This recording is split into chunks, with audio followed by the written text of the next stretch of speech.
이는 곧 너희의 하나님 여호와께서 너희에게 가르치라고 명하신 명령과 규례와 법도라. 너희가 건너가서 차지할 땅에서 행할 것이니 곧 너와 내 아들과 내 손자들이 평생에 내 하나님 여호와를 경외하며 내가 너희에게 명한 그 모든 규례와 명령을 지키게 하기 위한 것이며 또 내 날을 장구하게 하기 위한 것이라. 이스라엘아, 듣고 삼가 그것을 행하라. 그리하면 내가 복을 받고 내 조상들의 하나님 여호와께서 내게 허락하심 같이 젖과 꿀이 흐르는 땅에서 내가 크게 번성하리라. 이스라엘아, 들으라. 우리 하나님 여호와는 오직 유일한 여호와이시니 너는 마음을 다하고 뜻을 다하고 힘을 다하여 내 하나님 여호와를 사랑하라. 오늘 내가 내게 명하는 이 말씀을 너는 마음에 새기고 내 자녀에게 부지런히 가르치며 집에 앉았을 때에든지 길을 갈 때에든지 누워있을 때에든지 일어날 때에든지 이 말씀을 강론할 것이며 너는 또 그것을 내 손목에 매어 기호를 삼으며 내 미간에 붙여 표로 삼고 또 내 집 문설주와 바깥문에 기록할지니라.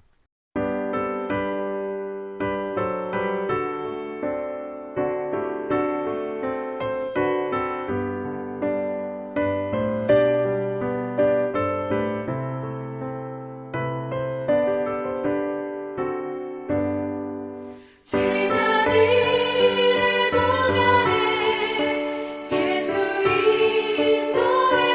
인도했으니 주의 전에 모여서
청하며 올라가세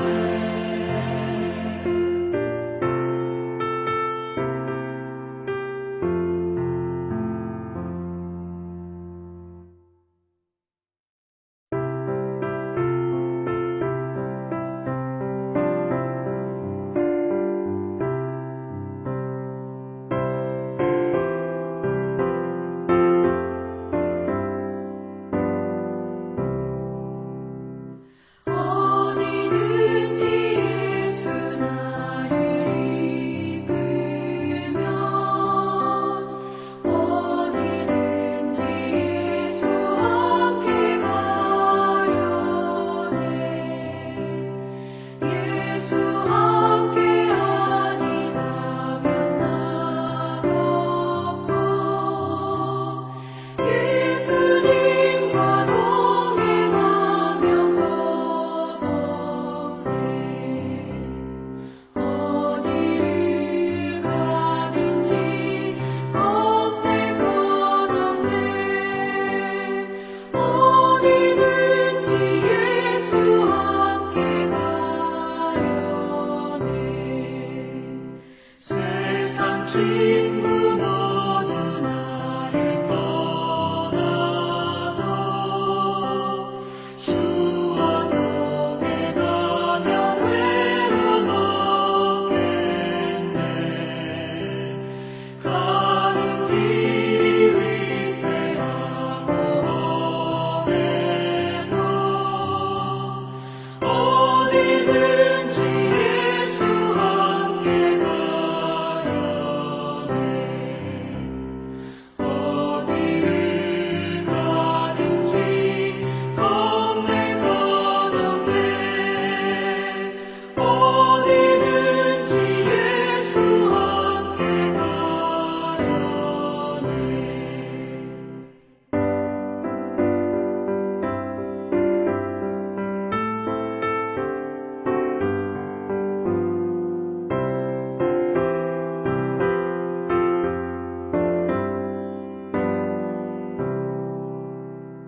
어둠 그늘 나를 애워쌀 때에 주가 함께 계신 믿고 자려네 죽은 후에 천국에서 태어나 예수 함께 길이 살리라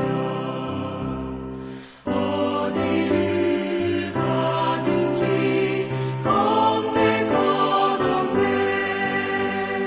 어디든지 예수 함께 가려네 오늘은 요한복음 17장 20절부터 살펴보도록 하겠습니다. 20절부터 26절까지는 예수님께서 성도들을 위해 기도하신 내용을 기록하고 있습니다. 그런데 20절부터 23절은 지난 시간에 살펴본 제자들을 위한 기도에도 나왔던 내용입니다. 그러니까 제자들이 하나가 되게 하옵소서 라고 기도하신 예수님께서 이번에는 그 제자들을 통해 믿게 될 성도들이 서로가 하나 되게 하옵소서 라는 기도를 하시는 것입니다. 이것은 하나님의 자녀가 하나가 되는 것이 그만큼 중요하다는 것을 알 수 있습니다. 그럼 20절부터 살펴보도록 하겠습니다. 20절입니다. 내가 비옵는 것은 이 사람들만 위함이 아니요 또 그들의 말로 말미암아 나를 믿는 사람들도 위함이니 이 말씀은 예수님의 제자뿐만 아니라 제자들이 전하는 말씀을 통해서 예수님을 믿게 될 오고 오는 모든 성도들을 위해서라는 말씀입니다. 그렇다면 여기 있는 저와 여러분 우리 모두도 포함됩니다. 21절과 22절입니다. 아버지여 아버지께서 내 안에 내가 아버지 안에 있는 것 같이 그들도 다 하나가 되어 우리 안에 있게 하사 세상으로 아버지께서 나를 보내신 것을 믿게 하옵소서. 내게 주신 영광을 내가 그들에게 주었사오니 이는 우리가 하나가 된 것 같이 그들도 하나가 되게 하려 함이니이다. 21절의 말씀에서 결국 성도와 성도가 하나가 되어야 세상이 하나님을 믿게 된다는 것입니다. 22절에 내게 주신 영광이라는 말은 예수님의 모든 사역과 십자가를 통해 얻게 될 영광을 말씀하십니다. 그러니까 예수님의 영광이 아버지의 모든 뜻에 순종함으로 나타났던 것처럼 성도들의 영광도 십자가의 길에 동참하는 가운데 얻게 될 것을 말씀하십니다. 그래서 믿음 안에서 예수님의 죽음과 부활에 연합함으로 순종과 겸손과 순환을 통하여 영광을 나타내는 것이 성도들의 십자가입니다. 그렇기 때문에 이 십자가는 형벌이 아니라 제자됨의 사명과 하나님의 자녀됨의 존귀함을 나타내는 것입니다. 23절입니다. 곧 내가 그들 안에 있고 아버지께서 내 안에 계시어 그들로 온전함을 이루어 하나가 되게 하려 함은 아버지께서 나를 보내신 것과 또 나를 사랑하심 같이 그들도 사랑하신 것을 세상으로 알게 하려 함이로소이다. 그래서 이제 제자들을 통해서 세워지게 될 신앙 공동체, 즉 교회 내에서 성도가 서로 하나가 되어야 한다는 것입니다. 그러니까 예수님께서 그 교회의 머리가 되시고 성도들은 그 교회의 각 지체들이지 않습니까? 그래서 그 머리 되신 예수 그리스도 안에서 전 지체가 하나가 될 때에 이러한 역사가 일어나게 된다는 말씀입니다. 그런데 성도들이 세상 가운데 하나로서 나타나는 것은 철저하게 하나님의 사랑에 기초할 때 가능합니다. 이렇게 예수님께서 성도가 하나가 되기를 기도하셨고 이제 24절에서 26절은 성도들이 하나님의 영광에 참여할 수 있도록 기도하시는 내용입니다. 24절입니다. 아버지여 내게 주신 자도 나 있는 곳에 나와 함께 있어 아버지께서 창세전부터 나를 사랑하심으로 내게 주신 나의 영광을 그들로 보게 하시기를 원하옵나이다. 본문에 나 있는 곳에 라는 말씀은 영원한 천국을 말씀하시는 것입니다. 그리고 앞에 22절에 예수님의 영광이 지상 사역의 절정인 십자가와 부활의 영광이라면 24절 하반절에 내게 주신 나의 영광은 창세전부터 가지고 계셨던 하나님으로서의 영광을 의미하는 것으로 이후에 영원한 천국에서 하나님 우편에 계신 영광스러운 독생성자 하나님을 바라볼 수 있게 하시기를 기도하고 계신 것입니다. 이 시간 우리 모든 성도들이 영원한 천국에서 예수님의 영광을 바라볼 수 있기를 소망합니다. 25절과 26절입니다. 의로우신 아버지여 세상이 아버지를 알지 못하여도 나는 아버지를 알았사옵고 그들도 아버지께서 나를 보내신 줄 알았사옵나이다. 내가 아버지의 이름을 그들에게 알게 하였고 또 알게 하리니 이는 나를 사랑하신 사랑이 그들 안에 있고 나도 그들 안에 있게 하려 함이니이다. 그래서 사도들로 말미암아 예수님의 사랑, 십자가의 그 사랑이 전해지는 곳곳마다 하나님의 택한 백성은 예수님의 그 사랑을 받아들여서 예수님을 사랑하는 마음으로 예수님의 말씀에 순종하여 여기까지 전해진 줄로 믿습니다. 바라기는 이 복음과 하나님의 사랑이 여기에서 막히거나 단절되지 아니하고 계속적으로 끊임없이 주님 오시는 그날까지 전파되어지기를 바라며 특별히 우리 교회가 주님의 일꾼으로 주님의 종으로 주님의 자녀답게 거룩한 삶을 살며 함께 서로 사랑함으로 연합하여 이 일을 잘 감당할 수 있기를 소망합니다. 이어서 요한복음 18장을 좀 더 살펴보도록 하겠습니다. 다른 복음서를 보면 예수님께서 잡히시기 전에 겟셋마네 동산에서 기도하시는 장면이 나오는데 요한복음에는 생략되어 있습니다. 그래서 바로 18장에 예수님께서 겟셋마네 동산에서 체포되시는 과정이 나옵니다. 1절입니다. 예수께서 이 말씀을 하시고 제자들과 함께 기드론 시내 건너편으로 나가시니 그곳에 동산이 있는데 제자들과 함께 들어가시니라.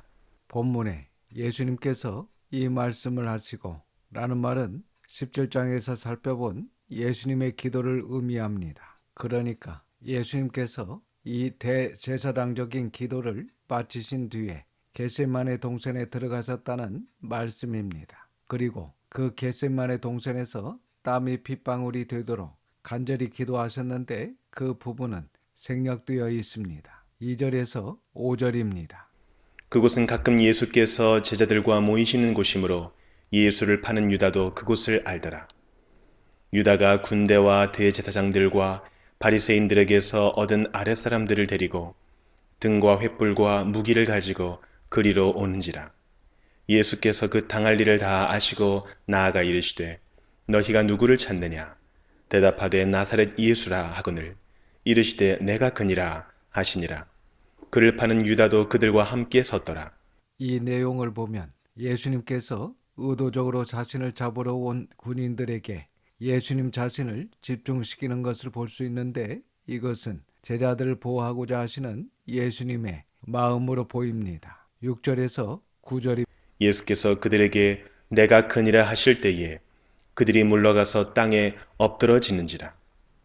이에 다시 누구를 찾느냐고 물으신데 그들이 말하되 나사렛 예수라 하거늘 예수께서 대답하시되 너희에게 내가 그니라 하였으니 나를 찾거든 이 사람들이 가는 것은 용납하라 하시니 이는 아버지께서 내게 주신 자 중에서 하나도 잃지 아니하였사옵나이다 하신 말씀을 응하게 하려 함이로라. 이것은 요한이 앞에 예수님께서 17장 12절에서 기도하신 말씀을 기억하고 이렇게 기록한 것입니다. 10절과 11절입니다. 이에 시몬 베드로가 칼을 가졌는데 그것을 빼어 대제사장의 종을 쳐서 오른편 귀를 베어버리니 그 종의 이름은 말고라. 예수께서 베드로더러 이르시되 칼을 칼집에 꽂으라.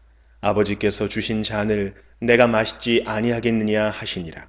이렇게 베드로는 성격대로 먼저 칼을 빼어 말구의 귀를 베었습니다. 그러나 예수님께서는 베드로를 만류하시면서 아버지께서 주신 고난의 쓴 잔을 내가 마시지 아니할 수 있느냐 하시고 본문에는 없지만 누가복음 22장 51절을 보면 이 말구의 귀를 낫게 해주셨다는 것을 알 수 있습니다. 12절에서 14절입니다. 이에 군대와 천부장과 유대인의 아랫사람들이 예수를 잡아 결박하여 먼저 안나스에게로 끌고 가니 안나스는 그 해의 대제사장인 가야바의 장인이라. 가야바는 유대인들에게 한 사람이 백성을 위하여 죽는 것이 유익하다고 권고하던 자르라. 14절에 이 말은 요한복음 11장에서 살펴봤는데 당시 유대 백성들이 예수님을 믿고 따르는 일들이 점점 확대됨에 따라 종교 지도자들이 자신들의 자리에 대한 두려움과 로마의 공격을 초래하리라는 염려에서 이 가야바가 사내들인 의원들에게 예수를 죽이는 것이 모두를 위해서 유익하다고 말한 적이 있었는데 그 이야기를 요한이 기억하고 이렇게 기록하고 있습니다. 15절에서 18절입니다. 시몬 베드로와 또 다른 제자 한 사람이 예수를 따르니 이 제자는 대제사장과 아는 사람이라. 예수와 함께 대제사장의 집들에 들어가고 베드로는 문 밖에 서 있는지라. 대제사장을 아는 그 다른 제자가 나가서 문 지키는 여자에게 말하여 베드로를 데리고 들어오니 문 지키는 여종이 베드로에게 말하되 너도 이 사람의 제자 중 하나가 아니냐 하니 그가 말하되 나는 아니라 하고 그때가 추운 고로 종과 아랫사람들이 불을 피우고 서서 쬐니 베드로도 함께 서서 쬐더라. 이렇게 베드로는 예수님을 따라 여기까지 왔지만 자신의 신분이 드러나 어려움을 당할까봐 여종 앞에서 주님을 부인합니다. 19절에서 23절입니다. 대제사장이 예수에게 그의 제자들과 그의 교훈에 대하여 물으니 예수께서 대답하시되 내가 드러내놓고 세상에 말하였노라. 모든 유대인들이 모이는 회당과 성전에서 항상 가르쳤고 은밀하게는 아무것도 말하지 아니하였거늘 어찌하여 내게 묻느냐? 내가 무슨 말을 하였는지 들은 자들에게 물어보라. 그들이 내가 하던 말을 아느니라. 이 말씀을 하시며 곁에 섰던 아랫사람 하나가 손으로 예수를 쳐 이르되 네가 대제사장에게 이같이 대답하느냐 하니 예수께서 대답하시되 내가 말을 잘못하였으면 그 잘못한 것을 증언하라. 바른 말을 하였으면 네가 어찌하여 나를 치느냐 하시더라. 이처럼 예수님께서 전혀 흐트러짐이 없이 당당하게 의연한 자세로 말씀하시는 모습을 볼 수 있습니다. 24절입니다. 안나스가 예수를 결박한 그대로 대제사장 가야바에게 보내니라. 이렇게 예수님께서 가장 먼저 안나스에게 가서 신문을 받으신 후 그 해에 대제사장인 가야베에게로 보내지십니다. 25절에서 27절입니다. 시몬 베드로가 서서 불을 쬐더니 사람들이 묻되 너도 그 제자 중 하나가 아니냐? 베드로가 부인하여 이르되 나는 아니라 하니 대제사장의 종 하나는 베드로에게 귀를 잘린 사람의 친척이라 이르되 네가 그 사람과 함께 동산에 있는 것을 내가 보지 아니하였느냐? 이에 베드로가 또 부인하니 곧 닭이 울더라. 이렇게 예수님께서 베드로에게 내가 닭 울기 전에 3번 나를 부인하리라 하신 말씀대로 베드로는 결국 예수님을 3번 부인한 것을 볼 수 있습니다. 그래서 주를 위하여 내 목숨을 버리겠나이다 라고 맹세하며 자신의 믿음이 좋은 줄 알았지만 이 경험을 통해 자신에게 믿음이 없다는 것을 철저하게 경험하게 됩니다. 여기서 중요한 것은 예수님께서 베드로가 실수를 하고 또한 예수님을 부인할 것을 미리 다 하셨음에도 불구하고 베드로를 제자로 부르셨다는 것입니다. 그래서 누구나 실수할 수 있습니다. 하지만 중요한 것은 자신의 이 나약한 모습으로 인해 자기감에 빠져서 낙담만 하고 있으면 절대 안 된다는 것입니다. 반드시 덜고 회개하고 반성하고 이 베드로처럼 제자의 자리로 성도의 자리로 돌아와야 됩니다. 그래서 뒤에 살펴볼 텐데 요한복음 20장을 보면 베드로는 이런 엄청난 실수를 했지만 다시 자신의 자리에 와 있는 것을 우리가 확인할 수 있습니다. 사실 지나친 죄책감, 자기감은 자기의에서 비롯된 교만입니다. 그래서 우리가 실수했을 때 그러한 지나친 자기감에 빠져 있으면 안 되고 속히 회개하고 반성하고 베드로처럼 들고 일어나서 자기의 자리로 돌아와야 된다는 것을 성경은 우리에게 말씀하고 있음을 기억해야 할 것입니다. 그리고 또 우리가 명심해야 할 것은 실수를 한 이후에 같은 실수를 자꾸 반복하면 안 된다는 것입니다. 아시다시피 베드로는 회개한 이후에 신앙이 끝없이 성장하고 성화하는 베드로의 신앙을 볼 수 있습니다. 그리하여 초대교회의 가장 중요한 역할을 감당하는 것을 사도행전을 통해서 우리가 확인할 수 있습니다. 그리고 교회 역사를 보면 베드로는 로마 네로 황제의 박해로 인해 순교를 당할 때 자신은 감히 예수님과 같이 바로 선 십자가를 질 수 없다 하여 거꾸로 된 십자가에서 순교했다는 것을 알 수 있습니다. 그래서 우리도 신앙생활을 하다가 믿음이 약하여 실수했을 때 철저하게 회개하고 또한 같은 실수를 반복하지 않기 위해 애를 쓰며 하나님의 말씀과 계명을 지켜서 하나님께서 기뻐하시는 믿음의 분량까지 성장하고 성화하여 온전한 구원에 이룰 수 있기를 주님의 이름으로 축원합니다. 기도하겠습니다. 아버지 하나님, 하나님의 걸어가신 이름을 찬양합니다. 오늘도 귀한 말씀을 듣게 하시고 깨닫는 마음을 주셔서 감사를 드립니다.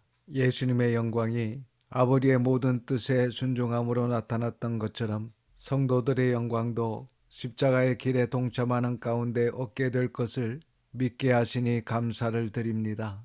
저희들이 온전한 믿음 안에서 예수님의 죽음과 부활의 연합함으로 순종과 겸손을 통하여 제자됨의 사명과 하나님의 자녀됨의 존귀함을 드러낼 수 있도록 인도하여 주시옵소서. 이번 한 주간도 하나님의 선한 손에 도우심을 믿고 감사드리며 우리 구주 예수님의 이름으로 기도드립니다. 아멘. 지금은 우리 구주 예수 그리스도의 은혜와 아버지 하나님의 그 크신 사랑하심과 성령님의 감화감동 역사 충만하심이 모든 성도들과 자녀와 가정에 함께 하시기를 우리 구주 예수님의 이름으로 축원하옵나이다. 아멘.